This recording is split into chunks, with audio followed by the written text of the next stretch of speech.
आशिक जिंदगी के जन्नत बना ली हलेबा। हो ऐसे कैसे हो जाई हो,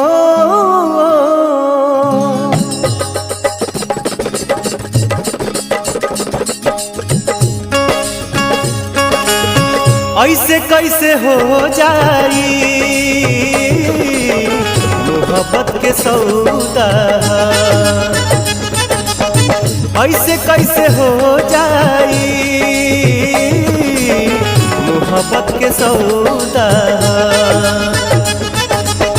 जब ले आँख लाड़ी ना तब ले बात बढ़ी ना, सारी दुनिया जाने हो आगे बतिया बढ़ी ना।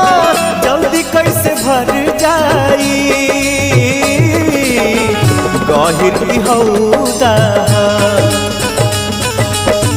ऐसे कैसे हो जाई मोहब्बत के सौदा।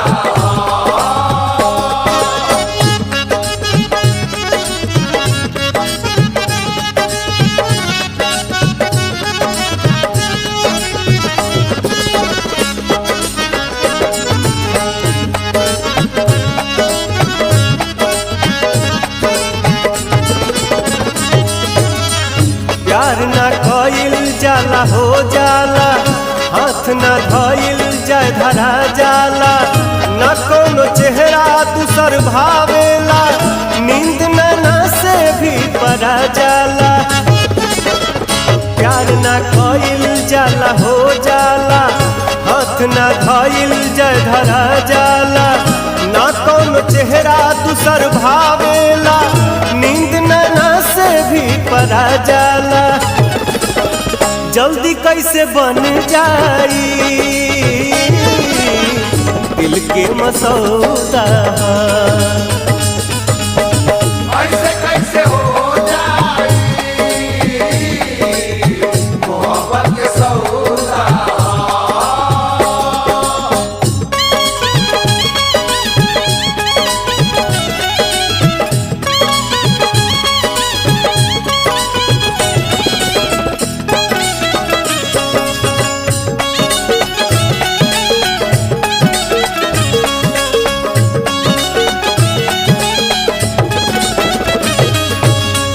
प्यार जे कइल नौका समझी, हाथ जे धइल नौका समझी।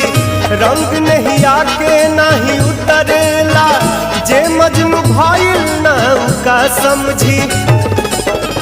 प्यार जे कइल नौका समझी, हाथ जे धइल नौका समझी।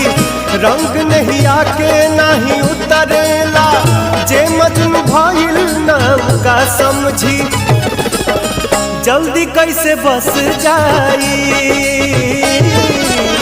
प्यार के घरौंदा। ऐसे कैसे हो जाई मोहब्बत के सौदा। जब ले आँख लाड़ी ना तब ले बात बढ़ी ना, सारी दुनिया जाने हो आगे बतिया बढ़ी ना। जल्दी कैसे भर जाई गहिर हौदा।